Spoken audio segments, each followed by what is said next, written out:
Welcome to the Surf Strong Show, conversations that build a healthy surf community. We break down breathwork, mobility, strength, mindset, and surf travel with surfers and pros from around the world, so you can surf more, hurt less, and stay connected to the ocean. Follow the show for fresh episodes, bonus drops, and free programs. This is a focused mission, and you're part of it. Yeah, buddy. Talk to me about what your last wave was, and then tell me about that wave that you can't stop daydreaming about. 100%. First of all, you told me that I was going to be on the pod, and you said my first question is going to be, tell me about your last wave. So I was going to surf the other day, and I was like, no. I can't blow it because I had such a radical last wave situation. I actually had such a good wave that we went on a 3-day surf trip with my kid, and day 3 I had a lot of moving parts, so I just basically took him to the water and let him surf, and I just filmed him and watched him and kind of like vegged out and like got super zen on the beach. Because my last wave was so good, I knew I couldn't top it. So we went south of Santa Barbara, rented a house in Summerland with my kid for his spring break, and my wife and her sister and her family and Nanima, a.k.a. our grandma. And we all went there, and for 3 days, we surfed Rincon, and it was awesome. And it wasn't like a particularly great day at Rincon, which actually helped, because there was only like 5 to 10 of us out there. And if there was any sort of size on it, that number would have been exponentially more. I mean, anywhere from 80 to 100 guys on a really good day. So luckily it wasn't a good day, but it was just good enough. And Rincon is such a special ride. And I live in Redondo Beach, and basically I surf a jetty. Okay. So I either go, right on the Topaz side or left on the Sapphire side. And my joke is Sapphire is saphiring because it is never firing, like ever. But whatever. It's all relative. Everything is relative. If you get low enough, if you're really low, it can be kind of big. So that particular day at Rincon, it was not firing, but I'm so used to this jetty beach break little peel off where maybe you're on the wave on a lucky wave for like 6 seconds. You know what I'm saying? Maybe 10, maybe. Everything has to be like really firing.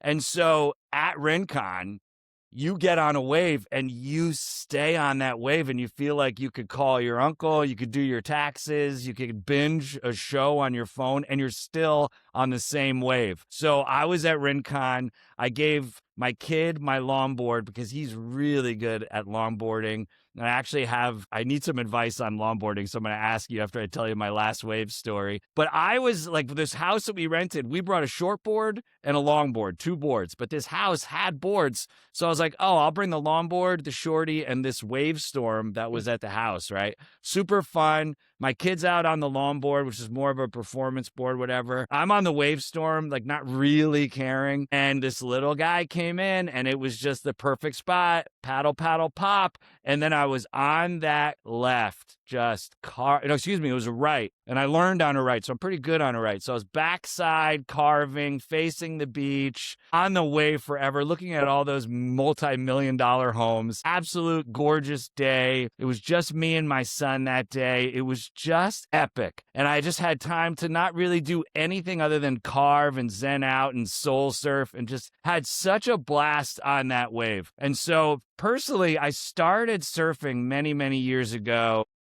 I'm from New Jersey. Don't worry about it, Greg. All right? Or is it Craig? All right, whatever. And so down the shore, that's what they call the beach in Jersey. You go down the shore. So it's kind of cool. Like in Jersey, there's this bad attitude that Jersey guys get. Rightfully so. They deserve that. However, part of the culture is every summer you go down the shore. And so I grew up going to the beach in the summers, and my parents now have retired in Ocean Grove, New Jersey, which is right next to Asbury Park, made famous by Bruce Springsteen. And I didn't know that there was a surf culture in my town until I moved to California, became a surfer, and then went back to Ocean Grove and saw, right by the Asbury Park Ocean Grove border, there's a surf spot. Because in New Jersey, there's like tons of black balls and you're not allowed to surf everywhere. You can before 9 a.m., but at 9 a.m., they kick you out. So like I'd go to the beach as a kid. I never saw surfers. I only saw boogie boarders. So I boogie boarded, whatever. My cousin from Jersey was a lifeguard and he surfed. He moved out to LA because I was doing a Comedy Central show, The Chris Wylde Show, starring Chris Wylde, where I played Chris Wylde. And my cousin. Was that a stretch? Was that a stretch for you, playing out a character for that? It took all my Meisner skills, technique training, my Stella Adler, all the tough stuff. So I played Chris Wylde. My cousin was a band leader. He moved out to California and he was a surfer and he's kind of this bully. And he kind of bullied me into surfing. He took me down to Black's Beach in San Diego. Well, that's where you started to learn from? That's where I learned. But in his defense, I learned on like the white water closer to shore while the wave was way, way, way, way out there. And I had this like 7'10" gun. It made no sense. But back then in the early 2000s, they didn't really have wave storms. They didn't have soft top boards. I mean, maybe they did. They just weren't as relevant as they are today. And my cousin is like, he likes big waves and he surfs these guns. And so he's kind of a short board surfer, but then when there's size, he gets a bigger version of a short board. So I learned on this gun. I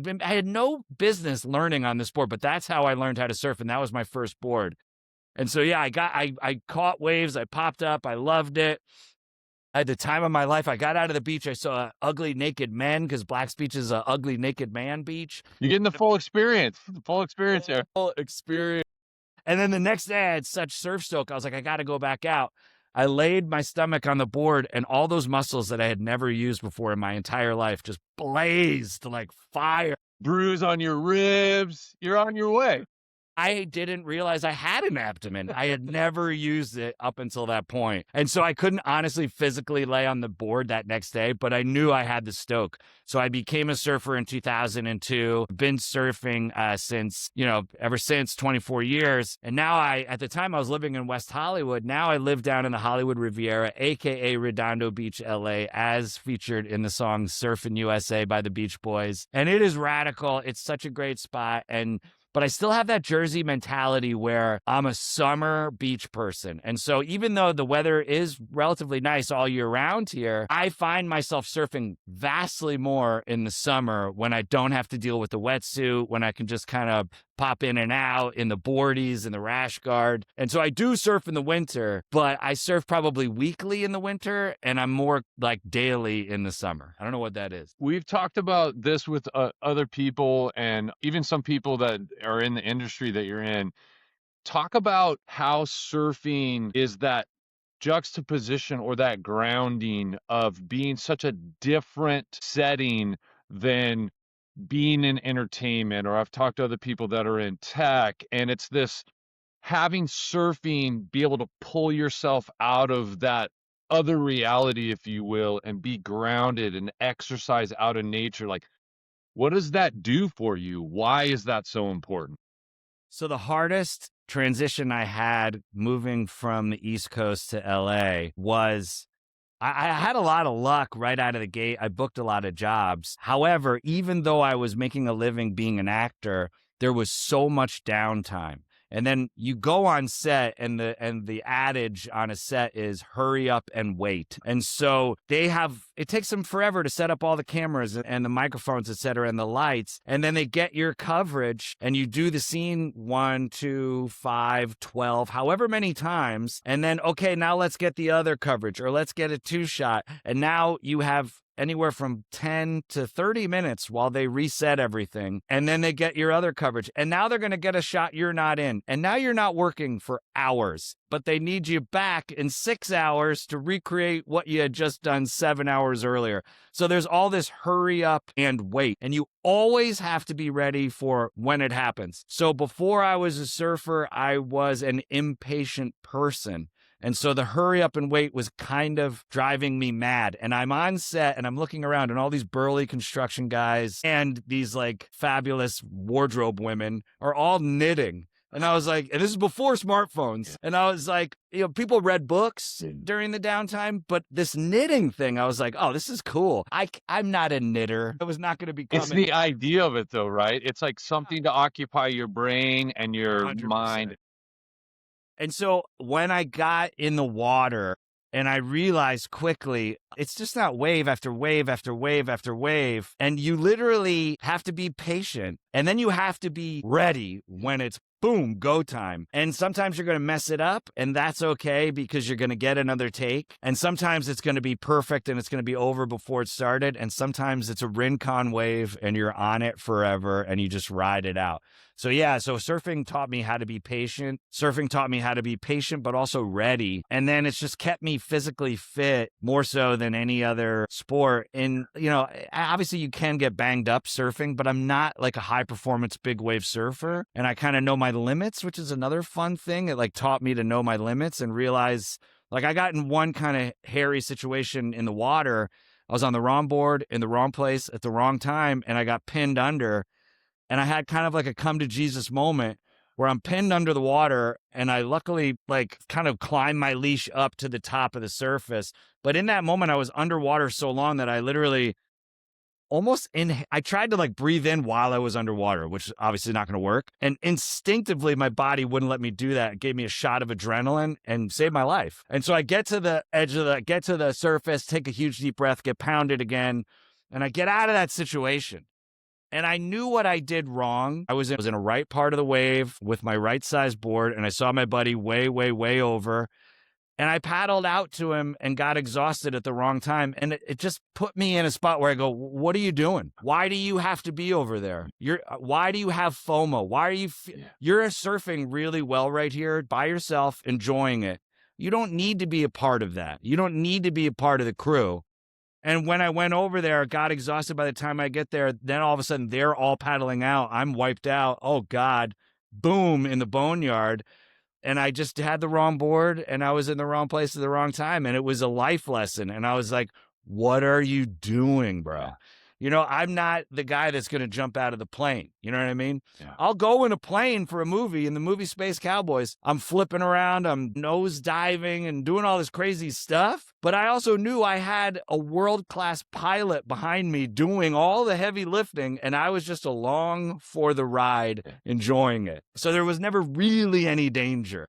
So it's so interesting how parallel those two things are that you just talked about right there too. Being in surfing by yourself, really enjoying it, being in the hurry up and wait situation, enjoying both of those places, right? Like we can generalize it as presence or the ability to do that.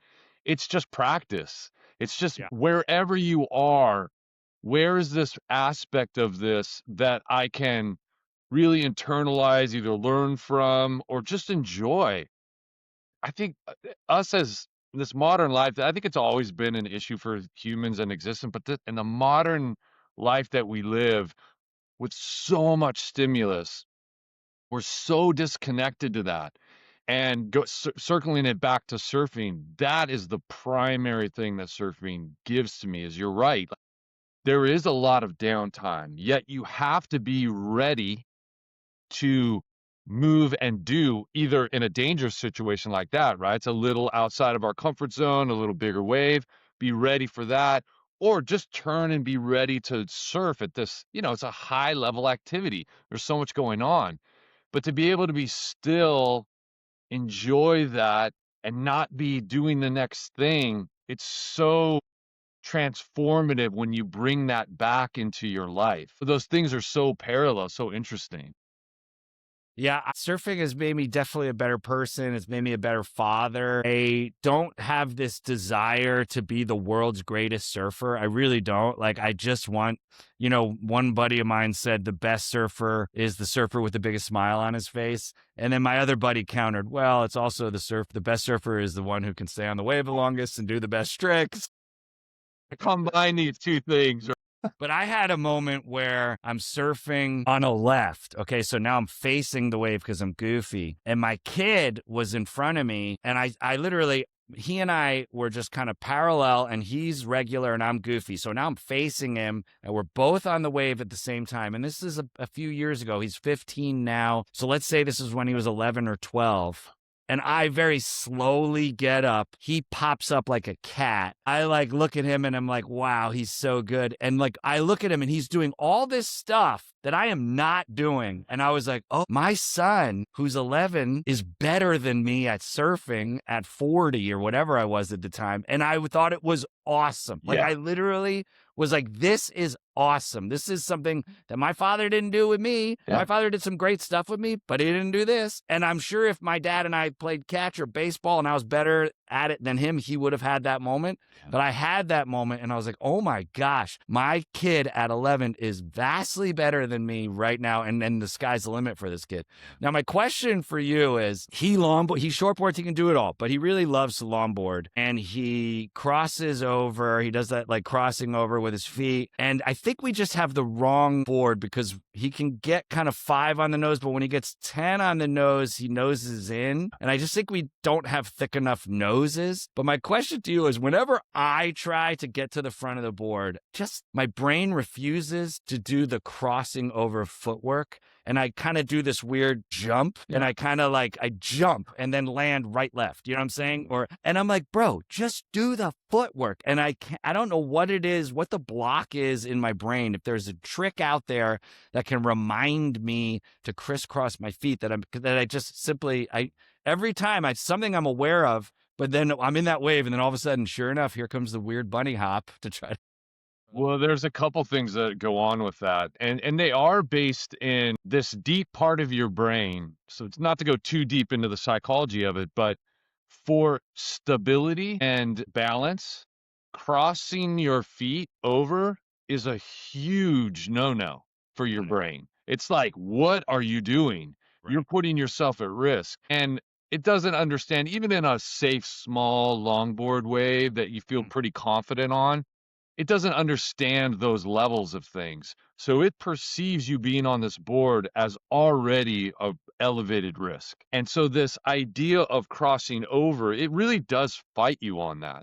And then the second part of that is we've talked about this on the show so many times, but it's still so relevant, which is the actual time you're up on a wave and the iterations you get to try something are so small. Tiny. And so when I talk with like my clients about they're struggling with their pop-up, or they're struggling with some positioning of their feet, my first and consistent advice is always, anytime you can practice that out of the water and get so many of those iterations in, then literally that mind-body connection gets so much stronger. That resistance of your brain will still be there, of like, don't put yourself at more risk. But because of the repetitions and the practice of it, you can really kind of quiet that down a lot more. And then when you go to practice it in the water, you're going to get much more positive feedback. You might still fall, or you might still flub it on a rail and be off, but you'll feel like, oh, I've done this before. And like, all of us have a waterlogged board or something. I love taking the fins off of it and committing it to that exact thing. Like, I'll tell clients, like, even write a shape on your ground somewhere that you can use if they're practicing pop-up. But if you have an old board that you can commit to that, it doesn't even matter if it's a tiny board. It just has to represent the feel of your feet. I think even doing it like on the board, like you said, on a beater, or even on the board on the sand, just before I go in, just like to physically do it 10 times, 20 times, whatever, and then get out in the water. And remember, that'll help me immeasurably. So thank you very much. That's incredible. Here's our PSA for other people listening. Just to be clear, if you are standing on your board, even in the sand, your pressure dings and your body weight are going to damage your board. So practice it on the sand, or practice it on a beater board at home. I don't want to get comments and emails about, I ruined my board. Exactly, bro. I look so lame doing this silly bunny hop It's like I'm in the moment. I'm surfing, like everything's good, and then all of a sudden I do this lame dad bunny hop, and you're like, "What is he? Like dancing the Macarena? Like what's happening? Why did he just take something so cool and become so lame?" All right, so now tell me the wave that you can't stop daydreaming about. I truly don't remember where I was, but I was driving south out of LA County and I was in Orange County, I believe. And so we were camping at the beach, and it's just off the beach. And the camp spot is right off the highway. Okay, so you exit off the highway, and it's either right at the beginning of San Diego County or right at the beginning of Orange County. I cannot remember. But there's camping, and then you walk down this trail under this overpass, and then boom, you're at the beach. And so I had this great board that I found in my garage at my new apartment. It was thick. It was a Becker board, single fin, and it was probably older than me, or maybe my age, like also from the 70s. So I'm there with my board, and I'm walking by my wife's good friend's new boyfriend, who is a lifeguard, okay? So this guy's the real deal. And I felt very safe surfing with a lifeguard. I was like, this is incredible. I'm my own personal lifeguard. So it's the two of us walking to the beach. And he's a really good surfer, and he's probably about 10, 15 years younger than me. There is a dude in the lineup, and there wasn't a big lineup, but there was this dude that was kind of gnarly, that was barebacking with a full-on mohawk. And I'm like, bro, this is an intense situation, bro. And so this guy's floating there with his mohawk, and he's barebacking. I'm in my wetsuit with my own personal lifeguard, who's a really good surfer, who has a new friend, and I'm trying to impress. And I've got this 70s Becker single fin, thick-ass board, and this wave comes in, and it's mine. It's like I'm in the right position. And I turn, paddle, and pop, and literally I carve the greatest left of my life. I go around Mohawk. Mohawk's looking at me. He had to give it up to me. Like he was like, yeah, bro. And like the lifeguard was like, yeah, bro. And like I literally flew off of it on the other side and got mad air, just like liberating. I was flying like Superman. And in that moment, I was like, this is the greatest moment of my life. And I landed, and I probably cannonballed in the water or whatever the hell it was. But the lifeguard saw it, Mohawk saw it, and I lived it. And that was the best wave of my life. I should have got out and never surfed again and done this podcast and said that was my last wave. Well, I'm going to circle back to the earlier thing where you said, which is like, you didn't surf because you didn't want to, ruin the last wave. And I can never be on the hook for keeping somebody from getting another wave and going surfing. So Bro, I'll paddle out today. All right, good. You. Cool. Chris, thanks, man. Thanks for being part of the It Comes in Waves and Surf Strong show. It's awesome having you here. Yeah, bro. Let's go Clips.